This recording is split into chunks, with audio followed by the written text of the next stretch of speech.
Bismillahirrahmanirrahim. Assalamualaikum warahmatullahi wabarakatuh. Innal hamdalillah nahmaduhu wa nasta'inuhu wa nastaghfiruh wa na'udzu billahi min syururi anfusina wa min sayyiati a'malina may yahdihillahu fala mudhillalah wa may yudlilhu fala hadiyalah. Asyhadu an la ilaha illallah wa asyhadu anna Muhammadan 'abduhu wa rasuluhu amma ba'du. Alhamdulillah Bapak dan Ibu, pada kesempatan kali ini kita dapat bertemu kembali dalam kajian Atqona. Pada kesempatan kali ini kajian khusus karena di sini kita menghadirkan pakar fikih. Pada kesempatan kali ini kita memiliki tema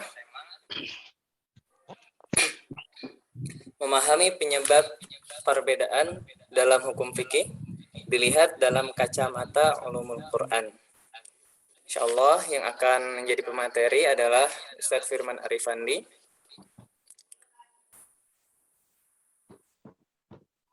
Oke.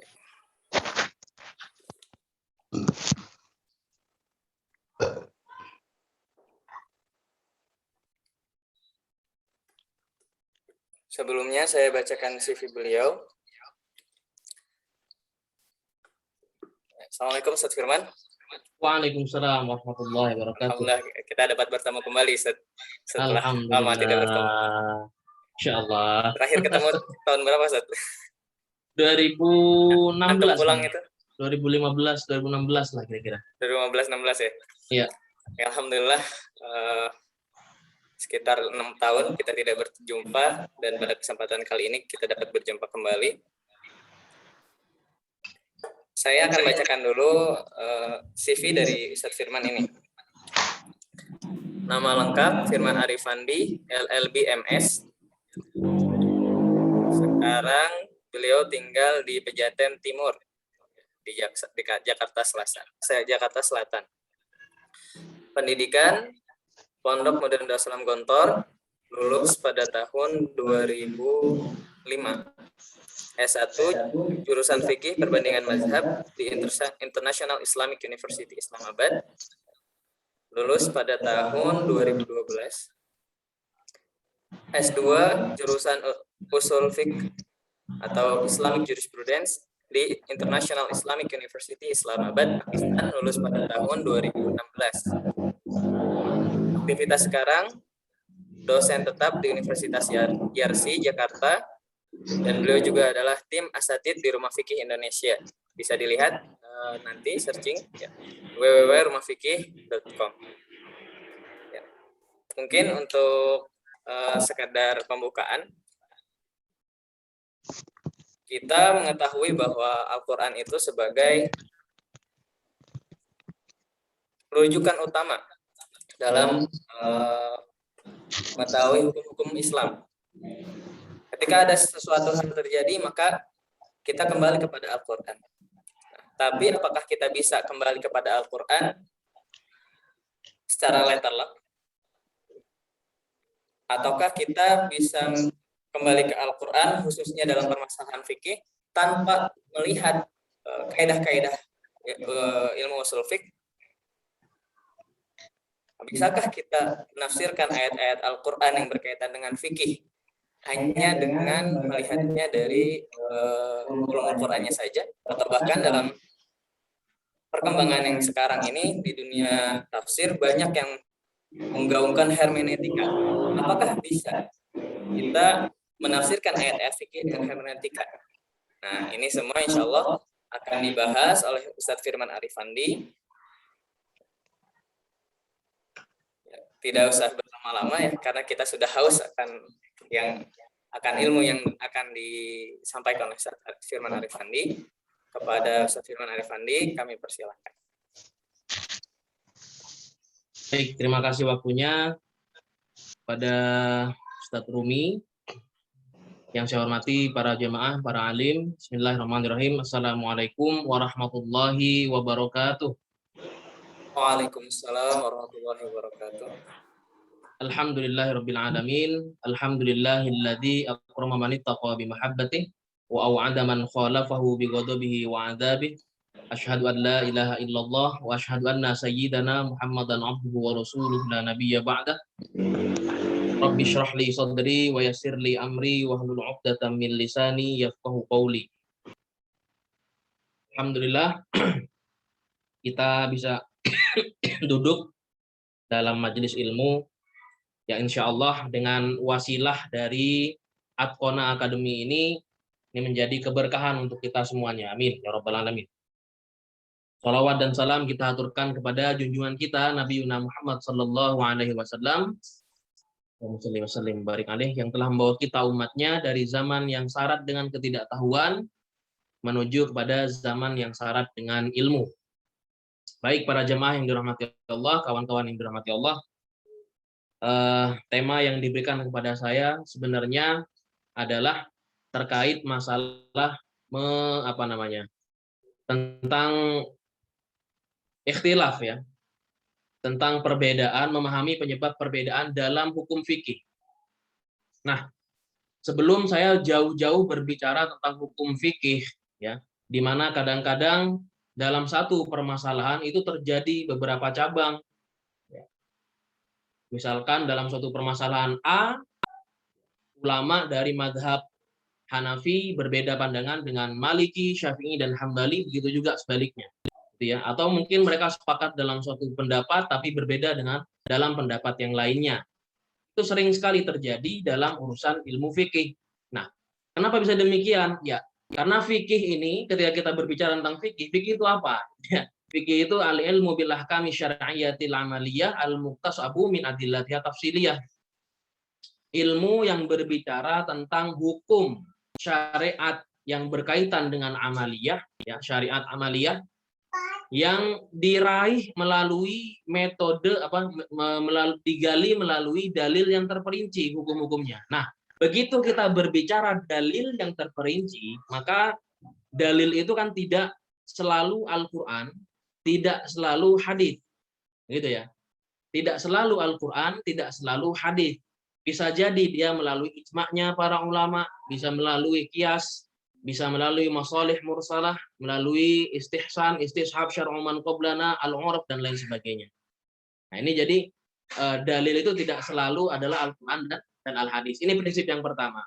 Karena kenapa? Seiring berjalannya waktu ada perkara-perkara baru yang mungkin tidak ditemukan jawabannya secara redaksional ya, eksplisit dalam Al-Qur'an ataupun dalam Al-Hadis. Nah, di mana kita bisa mendapatkan pengelolaan dalil yang terperinci ini? Ada satu ilmu untuk mengelola dalil-dalil yang terperinci ini. Namanya ilmu usulul fiqh.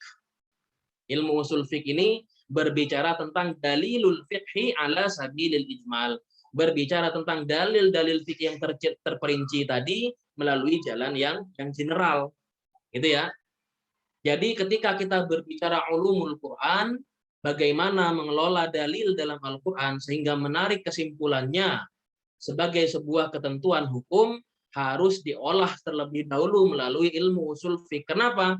Jangan-jangan nanti ada hadis, jangan-jangan nanti ada perkara-perkara illah yang bisa menjadikan hukum yang awalnya eksplisit dalam Al-Quran ini menjadi ketentuan hukum yang lain.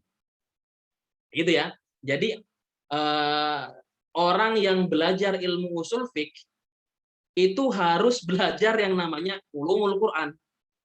Belajar yang namanya disiplin ulumul hadis. Disiplin belajar yang namanya bagaimana menarik illah, bagaimana asbabun nuzul, dan lain sebagainya, dan lain sebagainya. Bahkan yang paling penting adalah mengetahui bahasa Arab. Ya kan? Karena kenapa? Dalil kita yang paling utama adalah Al-Quran. Yang kedua Al-Hadis. Tidak lain kedua-duanya adalah melalui ilmu, melalui bahasa Arab, ya lisan Arab. Maka harus dipahami lisan Arab ini. Itu ya, jadi ketika berbicara korelasinya antara ulumul Quran dengan hukum fikih, sebenarnya akan diolah dia itu melalui satu jalur ilmu yang namanya ilmu usulul fiqh, manajemen ilmu dalil. Kalau berbicara hukum lalu hanya melalui kacamata salah satu kacamata tafsir lah misalkan ya, itu juga kurang memadai sebenarnya untuk mengambil sebuah kesimpulan hukum. Tadi ada tafsir hermeneutik, ada tafsir yang lainnya. Itu kan hanya satu metode penafsiran yang tidak bisa kemudian melegitimasi konsekuensi hukum dari apa yang ditafsirkan. Tidak cukup. Karena kenapa?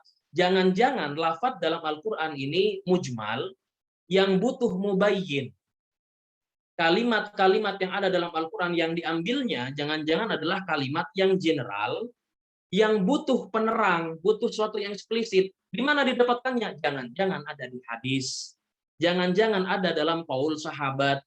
Jangan-jangan ada dalam syar'u man qablana dan lain sebagainya dan lain sebagainya. Nah, ketika bertemu pengelolaan, ya, metode pengelolaan antara ulumul Quran, ulumul hadis, ijma, metode mengambil qiyas, metode mengambil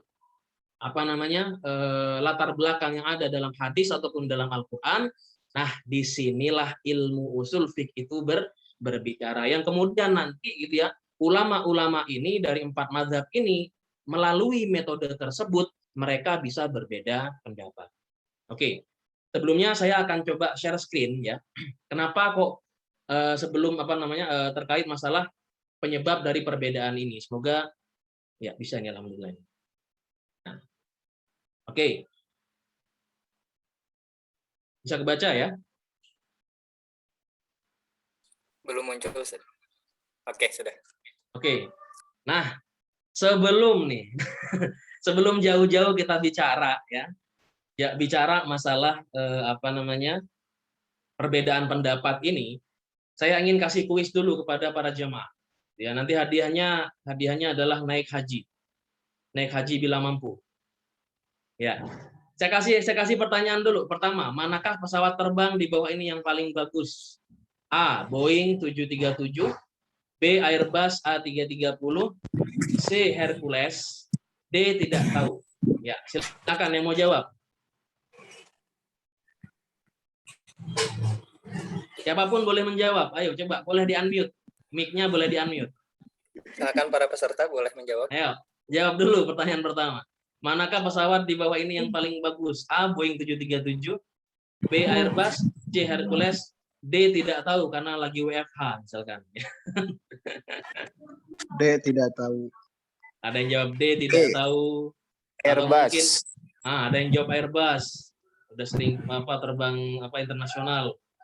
Ada yang jawab Hercules karena gratisan gitu kan. Ya. Oke, sekarang simpan jawaban itu di di dalam pikiran Anda masing-masing ya. Silakan disimpan jawabannya. Oke. Lanjut ke pertanyaan kedua. Soal kedua. Manakah makanan di bawah ini yang paling enak? Yang pertama sate kambing, yang kedua sate ayam, yang ketiga tahu bulat digoreng dadakan, harganya 500-an.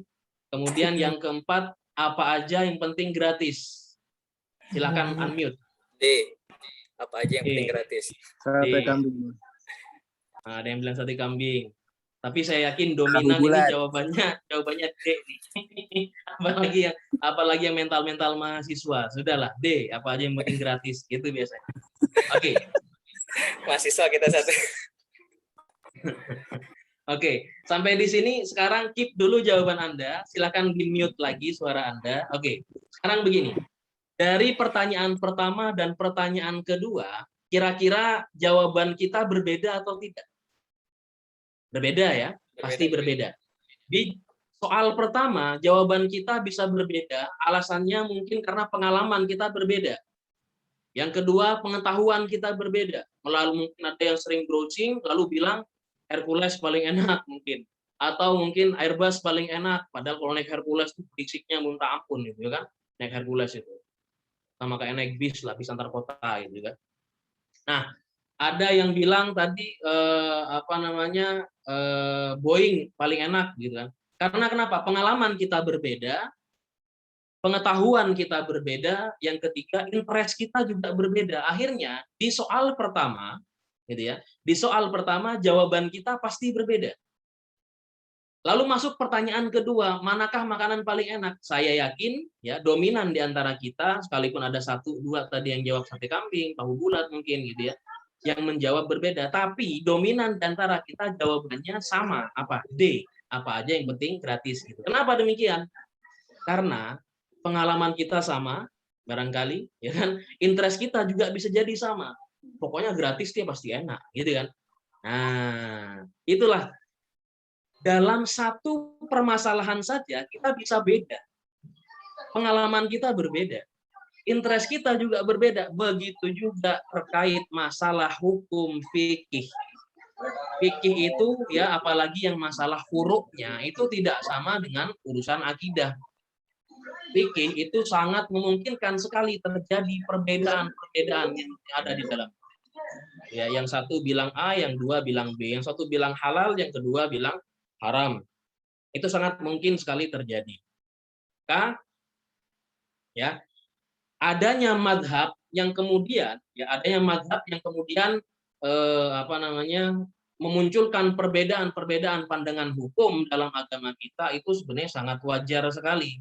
Ya, tadi dalam satu permasalahan duniawi saja kita seperti itu berbedanya, apalagi ukhrawi yang sifatnya adalah praktik gitu ya, praktik. Baik, mengapa ada madhab? Kenapa kita bermadhab, Ustadz? Kenapa kita ini nggak langsung balik ke Quran dan hadis saja? Nabinya satu, gitu ya, yaitu Nabi Muhammad. Qurannya juga satu. Kenapa nggak langsung ke mereka saja? Kenapa nggak Quran dan hadis saja? Kenapa masih perlu penjelasan daripada ulama? Gitu ya.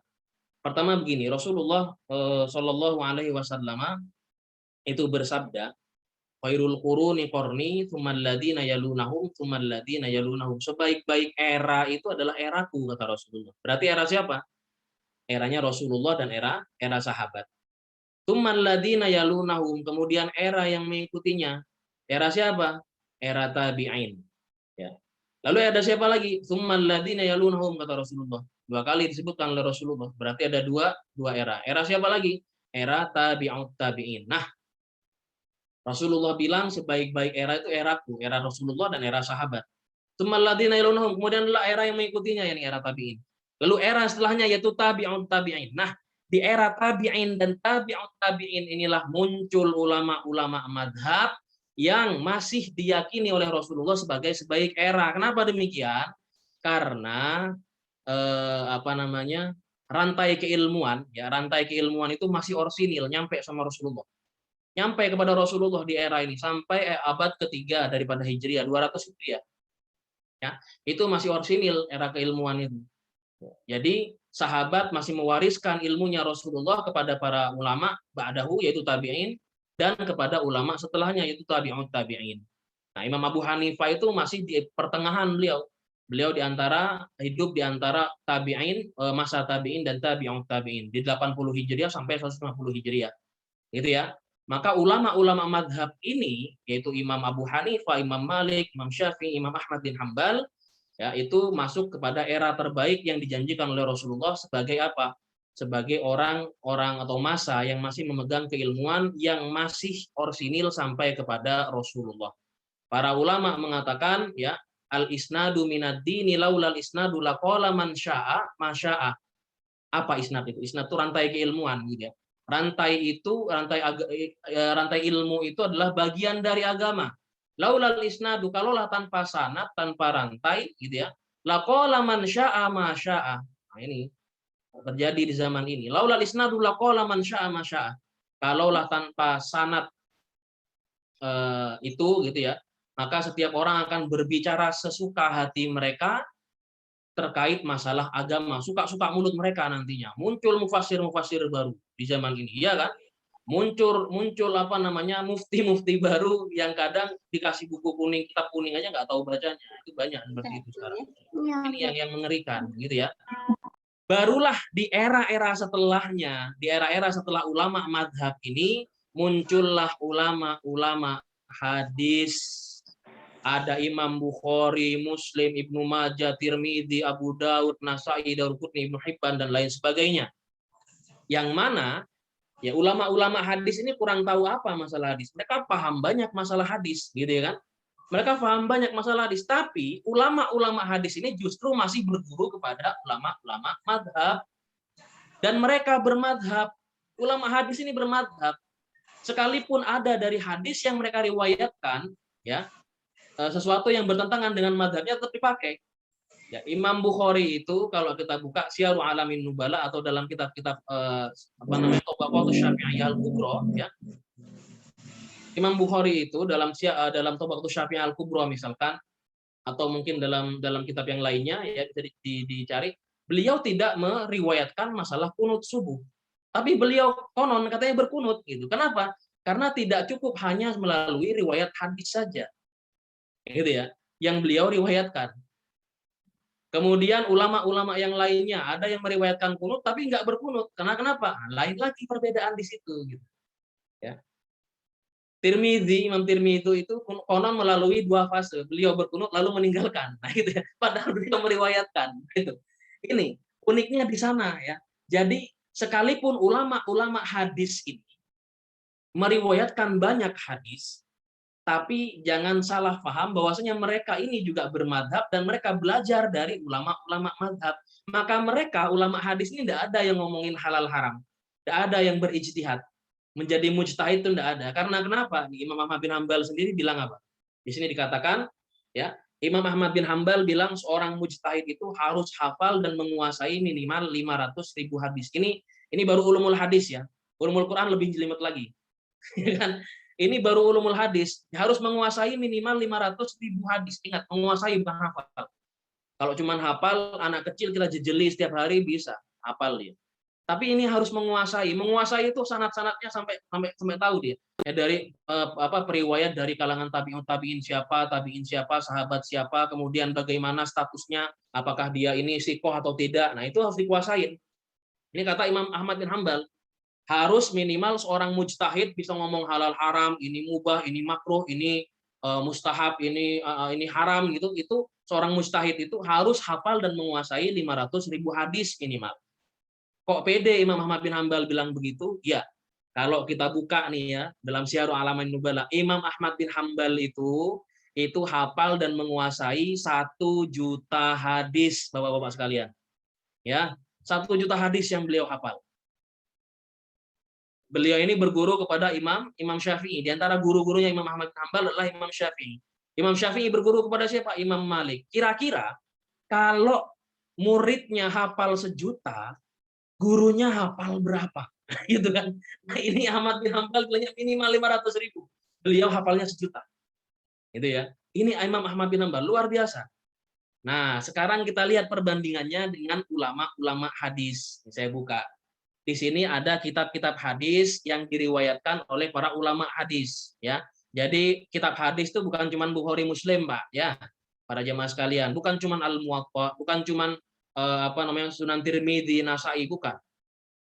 Imam Bukhari itu, ya, kalau kita buka dalam Syiarul Alamin Nubala lagi, itu dikonon beliau menghafalkan berapa? 250.000 hadis sahih dan 100.000 hadis dhaif. Itu Imam Bukhari. Tapi dari sekian ratus ribu hadis yang beliau hafal dan kuasai, yang beliau tulis dalam Sahih Bukhari itu cuma 7.563 hadis.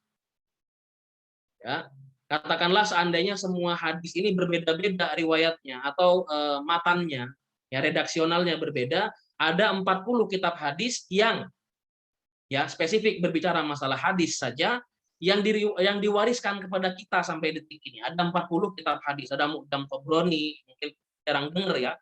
Bahkan Imam Syafi'i sendiri punya kitab namanya Musnad Asy-Syafi'i. Nah, ini jarang dengar kita. Nah, baru tahu gitu kadang-kadang. Dan ternyata kalau dikumpulkan 40 kitab hadis ini, ya totalnya ada berapa? Totalnya ada 241.665 hadis. Ini saya baru ngomongin dari kacamata ilmu hadis ya, kacamata ilmu ulumul Quran beda lagi. Nah, ini dikemas dalam ilmu usul fiqh. Oke. Total dari 40 seandainya di zaman ini ada orang yang menguasai 40 kitab hadis ini, apakah cukup bagi dia untuk bisa menjadi mujtahid, ngomong halal haram, mubah makruh atas sebuah permasalahan? Belum. Kenapa? Karena baru terkumpul 241.665 hadis. Padahal tadi syaratnya, kalau kata Imam Ahmad bin Hambal, syaratnya orang jadi mujtahid mutlak, versi Imam Ahmad bin Hambal itu minimal hafal dan menguasai 500.000 hadis, gitu ya. 500.000 hadis. Ini kata Jadi nggak nyampe. seandainya pun ada di zaman ini orang yang menguasai dan hafal gitu ya, itu belum sampai. Maka bagaimana? Ya ulama-ulama mazhab itu yang karena mereka bisa sampai kepada angka tersebut gitu ya. Nah, ini para ulama-ulama dari apa namanya? Dari ulama-ulama mazhab yang sering kita dengar nama-namanya, pembesar-pembesar mazhab, yang mana pembesar-pembesar mazhab ini pasti mereka itu ulama hadis. Pasti mereka ini ulama Quran. Ulama ulumul Quran itu sudah pasti, ya. Ulama apalagi bahasa Arab, oh jangan ditanya, sudah pasti. Mungkin kita dengar ada yang namanya Ibnu Rushd, ya Ibnu Rushd itu dari mazhab Maliki. Kalau kita pernah belajar kitabnya Bidayatul Mujtahid wa Nihayatul Muqtasid, itu luar biasa kitab fikihnya. Tapi beliau dari apa namanya, kalau dilihat dari karakter bukunya, kitab Bidayatul Mujtahid itu lebih mengarah kepada Malikiyah. Ya, ketika beliau mengatakan misalkan dibandingkan ini menurut Hanafi, Syafi'i, Maliki, Hambali.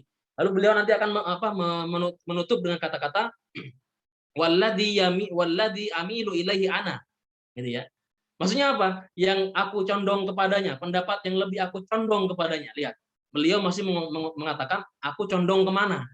Padahal beliau itu kalau masalah ulumul hadisnya, masya Allah luar biasa, ya, masya Allah luar biasa. Kemudian ada Imam An-Nawawi. Imam An-Nawawi kita kenal ya, itu dari mazhab Syafi'i. Beliau punya kitab Al-Majmu' Syarhul Muhadzab, itu sampai berapa? 12 jilid kalau nggak salah tentang masalah fikih. Tapi tetap saja ya, sekalipun beliau menguasai ulumul hadis, ulumul Quran dengan ilat-ilatnya, beliau tetap mengatakan ya, wal qaulur rajih indana. Selalu ditutup dengan kata-kata itu. Wal qaulu ar-rajihu indana. Gitu kan? Pendapat yang paling rajih menurut kami. Kami itu siapa? Ya Nawawi dan Syafi'i tentunya. Ketika Ibnu Rushd bilang walladzi amilu ilaihi ana, dan pendapat yang lebih aku condong kepadanya, nah itu maksudnya apa? Ya kepada Maliki gitu. Nanti akan ditunjuk oh Maliki ya, pasti seperti itu. Tapi apa? Mereka ini uniknya gitu ya, ulama-ulama seperti Ibnu Humam, Ibnu Taimiyah, Ibnu Qayyim, An-Nawawi, Al-Haytami dan Al-Qurrafi dan lain sebagainya ini, mereka ketika mengungkapkan pendapat itu akan selalu fair. Mereka akan selalu fair. Kenapa? Disebutkan perbedaan-perbedaannya dulu, baru kemudian ditarjih oleh mereka. Nah, itulah ulama. Itulah ulama. Mereka tetap mengatakan, mereka tidak pernah mengatakan pendapat dia salah, pendapat dia salah, pendapat dia keliru. Mereka cuma mengatakan walladzi amilu ilaihi ana.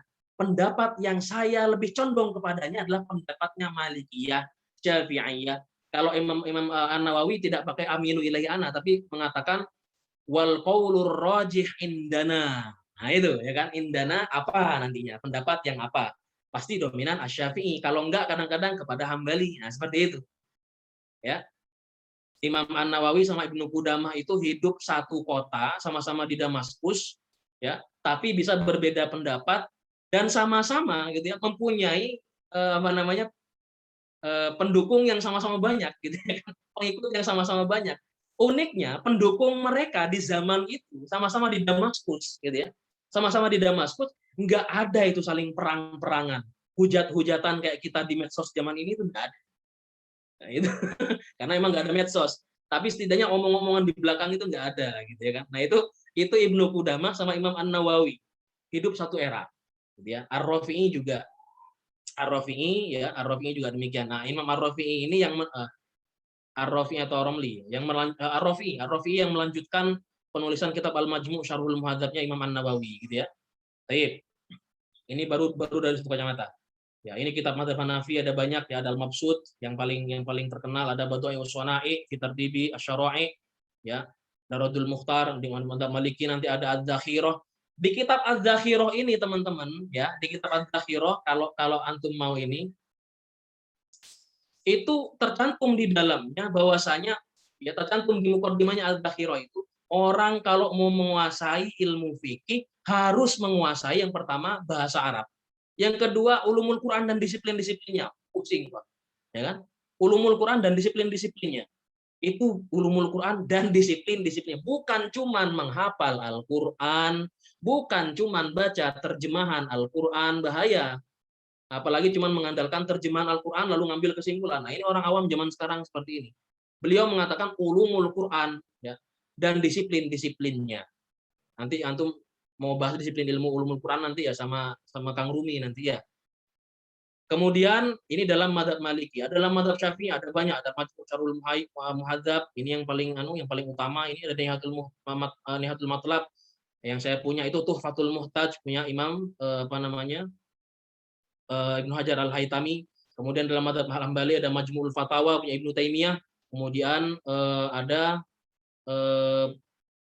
kitab-kitab Al-Mughni li Ibni Qudamah. Nah, sekarang kita lihat penyebab perbedaan pendapat itu apa sih? Ya, penyebab perbedaannya ini dia.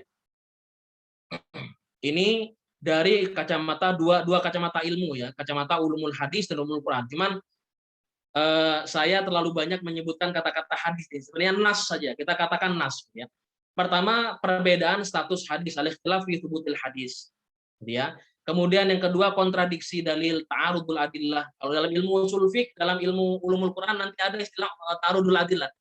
Kalau dalam ulumul Quran dibahas tentang lafadz yang umum, lafadz yang khusus, nasih mansuh, kemudian amun mukhassos gitu ya. Ada am, ada yang ditaksiskan, ada mujmal, ada mubayyin, ada nasih, ada mansuh. Itu juga wajib dipelajari oleh pelajar usulul fiqh. Nah, ya kan? Itu juga wajib dipelajari oleh pelajar usul fiqh. Karena kenapa? Melalui ilmu ulumul Quran itu akan dihasilkan nanti formulasi-formulasi hukum yang bisa kita simpulkan. Ada kontradiksi dalil, nanti ditaruh adillah nih nanti ada, gitu ya kan? Jangan-jangan ayat ini adalah mansuh, kok masih dipakai? Perbedaan pengambilan hadis, perbedaan memahami nas ini dalam Al-Quran, ya. Perbedaan meriwayatkan hadis belum sampainya hadis dan lain sebagainya dan lain sebagainya. Oke, saya akan beri contoh. Saya akan datang dengan contoh yang pertama adalah ini. Penyebab perbedaan pertama adalah berbeda dalam qiraat. Ini dalam ilmu Al-Quran. Ya. Saya kurang begitu menguasai tentang masalah madhab qiraat dalam Al-Quran. Mungkin nanti bisa dihadirkan pembicara yang lain masalah madhab qiraat gitu ya.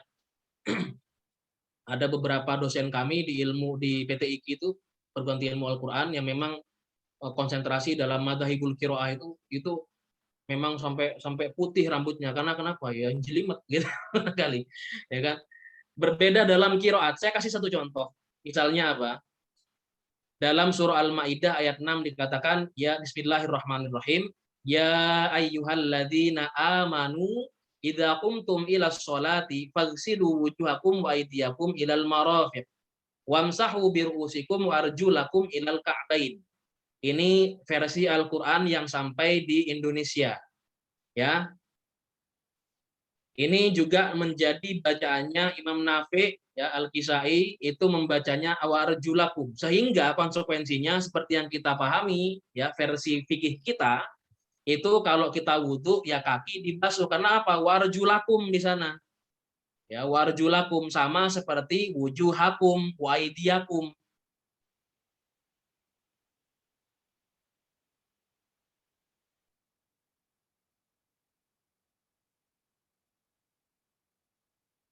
Warjulakum. Beda lagi dengan Ibnu Katsir dan Abu Umar mengatakan warjulikum. Ya. Cek internet saya unstable. Bisa kedengaran nggak? Jelas. Sudah, Ustaz. Jadi sempat terputus. Tapi sudah. Oke. Ketika membaca warjulikum, ini versi Ibnu Katsir dan beberapa orang bersamanya itu membaca warjulikum, sehingga konsekuensinya sama seperti biruusikum wa biru arjulikum, seperti itu. Sehingga konsekuensinya nanti apa? Kakinya diusap ketika wudhu. Nah, lihat. Dari beda qiraat saja, ini kawan-kawan ya, berbeda qiraat saja ulama-ulama itu urusan fikihnya berbeda lagi tata caranya. Nah, ini ya kan, ini dalam ulumul Quran. Berbeda dalam masalah qiraat, bisa berbeda dalam urusan baca, dalam urusan mengambil kesimpulan. Warjulakum itu versi kita yang umum, jumhurul ulama mengatakan kaki dibasuh. Beda dengan ketika membaca warjulikum, kaki diusap. Ya kan? Selanjutnya, penyebab perbedaan selanjutnya berbeda memahami nas. Nas itu adalah redaksi yang mutlak dalam Al-Quran ataupun dalam hadis ya. dalam Al-Qur'an atau dalam hadis. Contohnya dalam surah An-Nisa ayat 43. Aula mastumun nisaa falam tajidu ma'an fatayammamu sha'idan thayyiba. Atau kamu telah menyentuh perempuan yang bukan mahram dalam hal ini, ya, kemudian kamu tidak mendapatkan air, maka bertayamumlah kamu dengan tanah yang baik. Nah, sekarang masuk kepada kata lamastum. Dalam nas ini ada lamastum. Ya, dalam redaksi di sini ada kata lamastum. Para ulama berbeda pendapat nih dari memaknai kata lamastum. Kan satu bahasa Arab. Nah, itulah bahasa Arab yang menjadi bahasanya Al-Qur'an itu tidak sama dengan bahasa Indonesia. Ya, lamastum, dari kata lamastum aja yang versi bahasa Arab ini, orang-orang Arab bisa berbeda makna, bisa berbeda memahami. Contohnya apa? Madzhab Hanafi mengatakan lamastum itu jima. Lamastum itu bukan sentuhan biasa, lamasa yulamisu. Kalau versi Imam Abu Hanifah, orang-orang Irak, ya, orang-orang Kufah itu mengatakan lamastum itu ya bukan sentuhan biasa, tapi sentuhan jima. Kalau sudah jima, otomatis ya batal wudhunya. Itu kata Imam Abu Hanifah. Ya, Madzhab Hanafi, termasuk diantaranya yang biasa ngomong seperti itu Imam Abu Yusuf rahimahullah taala. Ya, Imam Abu Yusuf bilangnya ya janganlah mastum itu pokoknya jima, bukan sentuhan-sentuhan sembarangan. Salaman masih nggak apa-apa, nggak batal wudhunya. Kata siapa? Kata Imam Abu Yusuf dari kalangan Madzhab Hanafi. Madzhab Maliki dan Hambali mengatakan lamastum itu adalah sentuhan dengan disertai syahwat. Saya misalkan, saya pulang kantor, ya, saya dengan istri itu kan bukan mahram ya. Suami istri itu bukan mahram. Suami dan istri itu bukan mahram, yaitu itu ajnabi, cuman dihalalkan melalui mahram yang bukan mahram tapi dihalalkan untuk free access ya, untuk free access. Mau akses kemanapun boleh, karena apa? Sudah akad, jadi halal gitu kan. Nah, saya dengan istri saya itu bukan mahram. Saya pulang dari kantor disambut oleh istri saya cium keningnya misalkan, dan dia mencium tangan saya. Kalau seandainya disertai dengan sentuhan dan syahwat, ya disertai dengan syahwat sentuhannya, maka menurut mazhab Maliki dan Hambali itu membatalkan wudhu. Gitu ya, itu membatalkan wudhu. Ingat, ini baru satu ayat. Baru satu ayat, bukan satu ayat. Potongan redaksi dari ayat. Apa? Lamastum. Ingat. Berbeda lagi dengan pandangan mazhab Syafi'i. Mazhab Syafi'i bilang segala jenis sentuhan mau disertai syahwat, tidak disertai syahwat, kok sentuhan antara suami dan istri kulitnya langsung ya mubasyarah min ghairi hailin, tanpa hail, tanpa pembatas, tanpa penghalang, itu batal wudhu. Sekalipun saya tanpa syahwat. Itu dalam mazhab Syafi'i. Ya. Ini seandainya mazhab Syafi'i ini diterapkan ketika kita umroh, saya doakan semuanya di sini bisa segera umroh dan segera haji. Amin. Amin. Amin. Seandainya pendapat mazhab Syafi'i ini diterapkan ketika umroh, ya orang yang lagi tawaf itu akan kesulitan. Karena kenapa? Orang laki-laki tangannya pasti kebuka. Bisa saja dia sentuhan dengan wanita-wanita non mahram di sekitarnya. Karena kenapa? Berdesak-desakan. Lah kalau misalnya seandainya mazhab Syafi'i ini dipakai di Masjidil Haram, wah batal terus kita, gitu kan? Belum nyampe satu putaran udah batal. Akhirnya apa? Pakai mazhab Hambali dan mazhab Maliki. Nah, ini ya. Saya pun demikian, seandainya saya bersentuhan sama istri saya, setelah ini misalkan saya sentuhan, dia cium tangan saya, selesai dari kantor misalkan, itu membatalkan wudhu. Tapi ya simpel, kalau di Indonesia ya simpel aja, tinggal wudhu lagi, mau sholat atau mau baca Quran atau mau itikaf ya wudhu lagi aja gitu kan, tinggal wudhu lagi. Cuman masalahnya berbeda halnya, berbeda urusan ketika dalam beberapa runtunan ibadah. Contohnya ya tadi yang saya katakan dalam masalah tawaf misalkan ya kan, dalam masalah sa'i, kan pasti kita itu berdesak-desakan sama orang-orang non mahram kita. Nah, itu bisa membuat kita pindah madhab atau talfik dalam hal ini yang diistilahkan dalam ilmu usul fikih itu talfik. Berpindah madhab bukan dalam rangka ngambil yang enak-enak, yang gampang-gampang, bukan, tapi dalam rangka mengambil kemampuan maksimal yang kita bisa supaya tidak menyulitkan kita. Nah, itu boleh berpindah madhab. Nanti ini kita bahas. Oke, contoh lain dalam masalah memahami nas, ya, tentang masalah mengepal tangan dalam sholat. Ada dua versi ya. Kalau kita mau bangkit dari sujud ke takbiratul ihram. Oke, bangkit dari sujud ke takbiratul ihram. Allahu Akbar. Itu ada yang begini tangannya, ya kan? Ada yang begini, ada yang begini kan? Mau dari sujud tuh, sujud selesai atau dari ini? Ya dari sujud ya. Kita dari sujud mau ke takbiratul qiyam. Mau ke takbiratul qiyam, mau naik ke rakaat kedua atau ketiga dari sujud kita. Biasanya ada yang begini naiknya, seret gitu ya. Ada yang begini, seret gitu kan. Allah dari bawah seret gitu. Ada yang begini, ada yang begini. Nah, itu berbeda dalam urusan mengambil hadis. Yang begini, yang mengepal begini, itu dari hadis Al-Ajin. Al-Ajin ini, ya hadis Al-Ajin ini kalau kita telusuri dari 40 kitab hadis tidak ditemukan. Dari 40 kitab hadis yang sebutkan tadi, yang saya tunjukkan tadi itu tidak ditemukan. Ketemunya di mana? Di kitab fikih malah. Punya Imam Al-Ghazali. Ya ada dalam Talkhisul Habir punya Ibnu Hajar juga. Itu syarah hadis. Kemudian yang kedua yang begini, ya yang begini Allahu Akbar yang apa namanya ngangkat begini Allahu Akbar, kemudian begini ya. Dari sujud begini itu ke tanah begini yang melebarkan tangan itu berangkat dari hadis riwayat Malik bin Al-Huwairits. Dalam riwayat Bukhari dikatakan bahwasanya Rasulullah kalau naik itu begini, dari sujud tuh begini, Allah ya begini. Nah, begini. Ini karena di kamera jadi nggak terlalu kelihatan. Begini intinya. Kan begini, seret begini. Nah, ini dalam hadis riwayat Bukhari. Akhirnya apa? Nah, berbeda pendapat. Syekh Al-Albani mengatakan yang benar begini nih. Yang benar begini. Tapi 4 mazhab ngomongnya begini. Karena kenapa? Mengambil dari hadis yang berbeda. Jalur hadis yang berbeda. Kita lewati. Yang kedua, ta'arudul adillah, sebab kontradiksi dalil. Ya. Contoh basmalah dibaca jahar atau sir. Contohnya. Ya. Ada 3 hadis yang bisa saya sebutkan di sini. Ini gabungan ya, gabungan dari ulumul hadis sama ulumul Quran tadi. Intinya cara menghasilkan dalil, cara mengelola dalil. Oke. Contoh basmalah dibaca jahar atau sir. Dalam sebuah hadis dikatakan bahwa Abu Hurairah itu bilang, saya ini kata Abu Hurairah, wallahi saya ini orang-orang yang sholatnya, saya ini termasuk di antara orang yang sholatnya paling mirip sama Rasulullah. Ini kata Abu Hurairah. Jadi gimana Abu Hurairah kalau sholat? Allahu Akbar, Bismillahirrahmanirrahim, gitu ya. Nah itu Abu Hurairah. Berbeda dengan Anas bin Malik. Nah, lihat, ada 2 periwayat hadis yang sama-sama terkenal. Yang pertama Abu Hurairah, yang kedua Anas bin Malik. Abu Hurairah itu orang dekatnya Rasulullah. Ya, beliau selalu diam melihat bagaimana Rasulullah itu ngapain. Nah, itu Abu Hurairah. Kalau Anas bin Malik pembantunya Rasulullah. Jadi tahu banyak tentang Rasulullah.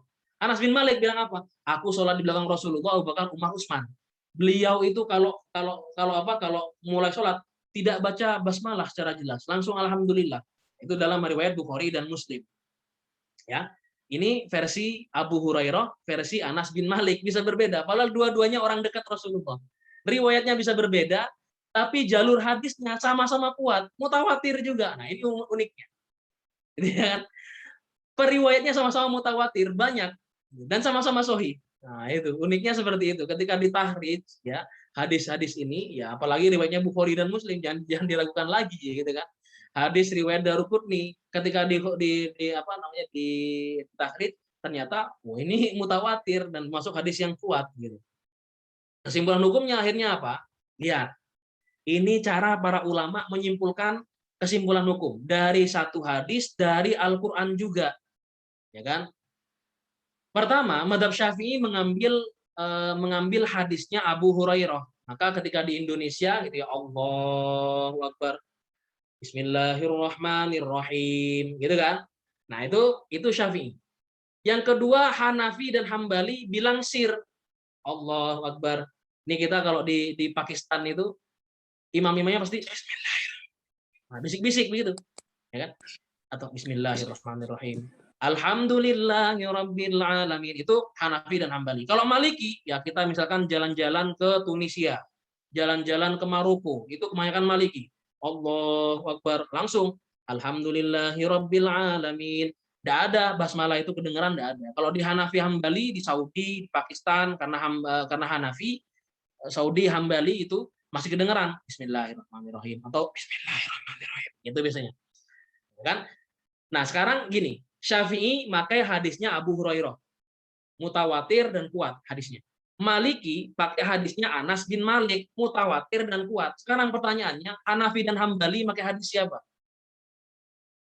Hanafi dan Hambali tidak menggunakan hadis keduanya. Karena kenapa? Lihat, ini bijaknya ulama-ulama madhab para jemaah sekalian.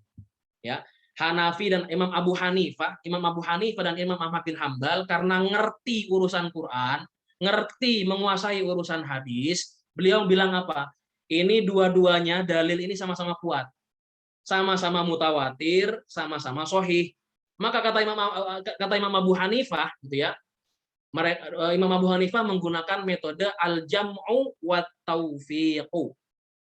Imam Abu Hanifah bilang ini harus dikumpulkan, kemudian harus muafat dalam satu kondisi. Bagaimana? Oh, kalau begitu basmalah tetap dibaca tapi dalam kondisi pelan. Digabungkan antara hadisnya Abu Hurairah dengan hadisnya dengan hadisnya Anas bin Malik, ya, radhiyallahu anhuma, ya. Hadisnya Abu Hurairah radhiyallahu an, kemudian hadisnya Anas bin Malik radhiyallahu an, ya, digabungkan oleh Hanafi, Imam Abu Hanifah dan Imam Ahmad bin Hambal menggunakan metode al-jam'u wa taufiq, digunakan dalam kondisi di mana itu bisa digabungkan. Apa kondisinya? Yaitu basmalah tetap dibaca tapi dengan sir. Allahu Akbar. Bismillahirrahmanirrahim. Alhamdulillahirabbil alamin. Alhamdulillahnya langsung tinggi, gitu ya. Itu metode para ulama. Jadi jangan salah, ulama 4 mazhab itu bukan nggak ngerti Quran. Mereka penguasa ulumul Quran, pendekarnya ulumul Quran. Ulumul hadis jangan tanya lagi, gitu ya. Mereka itu nyari satu hadis berbulan-bulan, kan. Bahkan Imam Abu Hanifah itu konon, ya, sampai rela membayar Imam Zufar. Rela membayar Imam Zufar untuk mencari sebuah hadis yang konon katanya hadis itu hanya ada di Madinah. Datanglah Imam Zufar ke Madinah, perjalanan menempuh perjalanan lama, gitu kan. Nyampe di sana yang meriwayatkan sudah meninggal. Jadi beliau cuma mendapat dari orang-orang terdekatnya si periwayat ini. Ditanya bagaimana periwayatnya? Oh, baik, katanya baik. Ya pulang ke Imam Abu Hanifah. Ya kan? Seperti itulah para ulama di zaman dahulu. Rela mengeluarkan hartanya, rela mengorbankan nyawanya punya untuk mengambil satu riwayat. Nah, makanya beratusan ribu riwayat yang sampai kepada mereka karena mujahadah mereka. Jangan ditanya kalau masalah ulumul hadis, ulumul Quran kepada mereka ini, ya.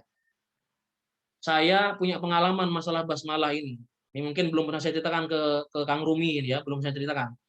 Gimana? Jadi pertama kali saya menjadi mahasiswa baru di Pakistan, saya itu belum pernah di briefing sama senior saya. Saya nggak di briefing sama senior saya kalau di Pakistan itu mazhabnya Hanafi, gitu. Nah, yang saya tahu basmalah itu dibaca sir itu sudah biasa di Indonesia, gitu kan. Allahu Akbar, Bismillahirrahmanirrahim, Alhamdulillahirabbil alamin. Saya ikutan itu. Jadi begitu saya jadi mahasiswa baru di Pakistan, subuh perdana itu saya berada di belakang imam. Subuh perdana saya berada di belakang imam, dari Pakistan. Woi, semangat. Yang saya tidak ketahui dan tidak di briefing oleh senior-senior saya adalah masalah amin. Amin dibaca sir di kalangan mazhab Hanafi. Di Syafi'i, amin itu dibaca jahar, ya kan? Dibaca amin. Di kita kan seperti itu. Ya kan, Hambali amin gitu saja. Hanafi tidak, Hanafi itu diam aminnya, amin. Begitu aja. Ya kan? Nah, saya karena semangatnya pada waktu itu, saya apa? Allahu Akbar. Waladolin. Saya sendiri saya sendiri satu-satunya orang yang teriak amin pada waktu itu. Amin. Gitu. Karena nggak ada yang ikutin saya. Wah, Hanafi semua. Gitu kan, Hanafi semua. Selesai dari sholat, ya dikir masing-masing, gitu ya, dikir masing-masing. Setelah dikir, si imam ini nanya kepada saya. Saya waktu itu kan ya baru semangat belajar bahasa Inggris, gitu kan. Baru semangatnya bahasa Inggris. Si imam ini nanya kepada saya. Dia bilang, "You must be Syafi'i, right?" Katanya. "You must be Syafi'i. Kamu pasti Syafi'i, ya kan?" Saya jawabnya apa? Saya dengan lantang, dengan PD saya jawab, "No, I'm not Syafi'i. I'm Firman Arifandi." Gitu ya. Saya kira dia nanya nama saya, gitu. Ternyata dia nanya madhab saya. "You must be Syafi'i, right?" Katanya. Aduh, saya bilang. Nah, inilah kalau sebenarnya bermadhab itu ya kalau kata Imam apa namanya Ibnu Rajab dan kawan-kawannya, Ibnu Rajab Al-Hambali itu mengatakan apa? Tafaqahu bi fiqhi ahlil qura. Berfikirlah kamu dengan fikih penduduk setempat. Kalau saya bersyafi'i di Indonesia, ke Pakistan, belajar di Pakistan, jangan ngotot bersyafi'i. Kenapa? Ditinggalkan sama orang lain nanti. Ya kan? Masa saya mau kunut sendirian? Enggak mungkin, gitu kan? Akhirnya apa? Ikutlah fikih penduduk setempat. Masalah isbat Ramadannya ikut fikih penduduk setempat, gitu kan? Masalah apa lagi? Intinya hal-hal yang bisa membatalkan kalau antar mazhab itu ya ikut fikih penduduk setempat. Anda berada di Saudi Arabia, sedang melaksanakan umroh atau haji. Ya jangan bersyafi'i saat itu. Ya, untuk masalah toharoh jangan bersyafi'i. Kenapa? Rumit nanti bersyafi'i. Ya, bisa rumit bersyafi'i.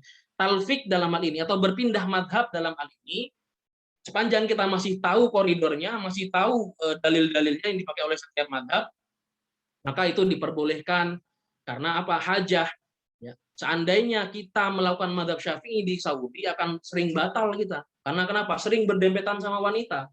Ya, sering berdempetan. Apalagi kita pakai kain ihram. Kain ihram terbuka bagian lengan kita. Sudah pasti berdesak-desakan dengan wanita-wanita non-mahram itu sangat mungkin sekali. Itu kalau versi syafi'i batal, dikit-dikit batal itu. Maka berhambalilah di tempat itu. Ya. Begitu pula sebaliknya dan begitu pula sebaliknya. Ini ada sekitar 50 slide. Ini nggak cukup, Ustaz. Ya, ada sekitar 50 slide kalau kita paparkan langsung karena ini materi saya di perkuliahan. Jadi saya langsung ke kesimpulannya aja bahwasanya apa? Pertama, ilmu dalam agama itu luas. Ya, ilmu dalam mengambil kesimpulan hukum dalam agama itu sangat banyak, sangat luas sekali. Yang kalau kita selami satu ilmu saja bahasa Arab itu enggak habis-habis itu. Bahasa Arab. Pindah ke ulumul Quran, Masya Allah. Ya, memahami bahasa Al-Quran yang sangat indah itu tidak bisa hanya mengandalkan terjemahan, tidak hanya bisa mengandalkan apa namanya satu redaksi lalu diambil kesimpulannya, tidak bisa. Karena kenapa? Jangan-jangan dia nasih, jangan-jangan dia mansuh. Contohnya adalah surah Al-Baqarah ayat 180. Al-Baqarah 180 bilangnya apa? Kalau datang tanda-tanda kematian kepadamu, maka kumpulkan keluargamu, lalu wasiatkan kepada mereka. Apa yang diwasiatkan? Harta, kan gitu ya. Nah, ayat ini bertentangan dengan ayat-ayat kewajiban hukum waris. Belum lagi masih bertentangan dengan satu hadis di mana Rasulullah Shallallahu Alaihi Wasallam bersabda, la wasiyata liwarithin. Tidak ada wasiat untuk ahli waris, tidak boleh ngasih wasiat harta untuk ahli waris, tidak boleh kata Rasulullah. Nah, sekarang bagaimana kalau seperti ini? Ulumul Quran berbicara di sini. Ulumul Quran berbicara di dalam hal ini. Dalam masalah apa? Dalam masalah ilmu nasih dan mansuh. Ya, Imam As-Suyuti itu punya kitab yang spesifik bicara nasih mansuh. Itu kalau dipelajari, saya hampir putus asa. Saya nyaris putus asa begitu belajar ilmu nasih mansuh. Kenapa? Kok sebegitu rumitnya? Akhirnya apa? Akhirnya yang saya baca kitab fikih aja. Karena kitab fikih itu sudah langsung hasilnya, gitu kan? Kitab fikih itu langsung hasil. Kalau belajar ilmu usul fik sama ilmu tadi ulumul Qur'annya sama ulumul hadisnya itu jelimetnya minta ampun. Sudahlah baca kitab fikihnya saja langsung jadi hasilnya. Oh, kata pendapat ini halal. Apa dalilnya ini haram karena itu ya. Waktu itu seperti itu, tapi ternyata wawasan kita terbuka lebar gitu ya. Wawasan kita terbuka lebar akhirnya apa? Dengan membuka cakrawala keilmuan yang baru itu dari ulumul Qur'annya, dari ulumul hadisnya, ternyata apa? Kita bisa menyadari para ulama itu berbeda pendapat bukan karena nafsunya belaka, tapi karena kualitas keilmuan mereka yang sangat luar biasa. Ya. Nah, kita di zaman ini berbeda pendapat, saling serbu, saling serang, bahkan saling takdir, ditahdir gitu ya, saling meninggalkan satu sama lain. Aduh, ini Masya Allah ya. Bahkan nggak tahu ilmunya sudah berani mengklaim kebenaran paling hakiki punya sendirinya. Nah, ini yang keliru, teman-teman sekalian. Saya kalau masalah ulumul Quran itu saya lebih mengajak kepada teman-teman semuanya untuk dipelajari secara detail. Jangan cuman belajar, jangan cuman baru belajar satu metode metode penafsiran lalu Anda keluar-keluar di media sosial, ya, hermeneutik, baru belajar apa namanya tafsir apa, baru belajar apa namanya juga baru belajar metode apa namanya istidlal dalam Al-Qur'an. Nah, itu juga jangan langsung keluar-keluar dulu ya. Hati-hati, kuasain dulu nih. Pelan-pelan. Yang namanya belajar itu pelan-pelan gitu ya. Ada Atqona Academy ini ya, saya bukan promosi, bukan bentuk enggak. Saya bilang ini buat apa? Ini wasilah kita. Ya, wasilah kita mengambil yang mungkin tidak ada di bangku perkuliahan. Yang mungkin tidak bisa kita temukan dalam apa namanya forum-forum yang formal gitu ya. Kita menyelami lah ilmu-ilmu Al-Qur'an itu dengan seluas-luasnya yang ternyata gitu ya. Kalau kita telusuri itu seperti lautan yang tidak bertepi. Sehingga melalui ilmu-ilmu yang kita paparkan tadi yang sudah bisa kita simpulkan tadi, kita bisa menerima perbedaan pendapat di antara kalangan ulama-ulama mazhab. Baik, barangkali ini yang bisa saya sampaikan. Selanjutnya mungkin kita masuk kepada sesi diskusi dan tanya jawab saja. Begitu barangkali. Wallahu a'lam bishawab. Terima kasih kepada Ustadz Firman. Masya Allah, ilmunya sangat luas sekali, walaupun masih banyak ya Ustadz slide-nya. Ada Karena 50. terbatas dengan waktu. Ya, kita cukupkan dulu. Nah, sekarang kita masuk kepada sesi tanya jawab ya. Tadi telah disebutkan Ustadz Firman bahwa hukum itu tidak hanya dari Al-Qur'an ya. Karena apa? Karena ada permasalahan-permasalahan baru, sehingga kita harus meninjau juga dari sisi keilmuan-ilmuan yang lainnya. Salah satunya ulumul Quran dan itu ulumul usul fiqh dan segala macam. Oke, Ustadz, ini sudah ada pertanyaan di kolom chat. Mungkin yang ingin bertanya selanjutnya silahkan angkat tangan terlebih dahulu, baru nanti akan saya persilakan. Untuk pertanyaan yang pertama, Ustadz izin bertanya, bagaimana kalau kita tidak bermazhab? Maksudnya cukup dengan Al-Quran dan hadis saja. Silakan Ustadz. Ya, begini. Bagaimana Ustadz kalau kita nggak bermadzhab, tapi cukup dengan mengandalkan Al-Quran dan hadis saja? Lah, kapasitas kita ini sebagai apa? Pertama ya, kapasitas kita sebagai apa? Mengetahui dalil belum bermakna memahami dalil. Dalil itu butuh istiqra. Istiqra itu penelusuran, ya, penelusuran yang lebih mendalam. Yang mengetahui bagaimana maksud daripada redaksi ayat ini, bagaimana maksud daripada redaksi hadis ini, apa yang melatar belakanginya, apa ilahnya, ya, apa ilat yang membersamainya, kemudian apakah ini masuk, tadi saya katakan redaksi hadisnya, redaksi ayat Al-Qur'annya masuk dalam kategori yang mana, ya? Apakah ini mujmal, apakah ini mubayyin atau mujmal yang butuh mubayyin, apakah ini am yang butuh mukhassis dan lain sebagainya. Nah, itu kita sudah sampai kepada taraf itu apa belum? Gitu ya. Kalau saya katakan saya pribadi saya belum. Maka mengapa saya bermadhab? Karena bagi para ulama mengatakan idealnya kembali kepada Al-Quran dan hadis itu adalah melalui penjelasan para ulama di era-era yang lampau, dari ulama-ulama salaf. Siapa mereka? Ya ulama madhab itu yang sudah dijelaskan dekat eranya dengan Rasulullah Shallallahu Alaihi Wasallam. Sekarang begini saja, Imam An-Nawawi, kemudian Ibnu Taimiyah, kemudian Ibnu Qudamah, itu ulama yang kurang paham apa masalah dalil. Gitu ya. Itu ulama yang masalah Al-Qur'an, masalah ulumul Qur'an, masalah ulumul hadis kurang paham apa. Tapi mereka bermadhab gitu. Ya tamadhabu bimadhabin ma. Ya ada yang lebih memilih untuk mengambil Hambali, ada yang lebih memilih Syafi'i, Maliki, Hanafi dan lain sebagainya dalam urusan fiqhiyah. Kenapa? Ini urusan tata cara. Ulama-ulama hadis seperti saya katakan tadi di awal pertemuan, ya, di awal slide itu dikatakan ya Imam Bukhari itu hafal dan menguasai 250.000 hadis sahih, 100.000 hadis dhaif, yang beliau tulis cuma 7.650 hadis, gitu ya.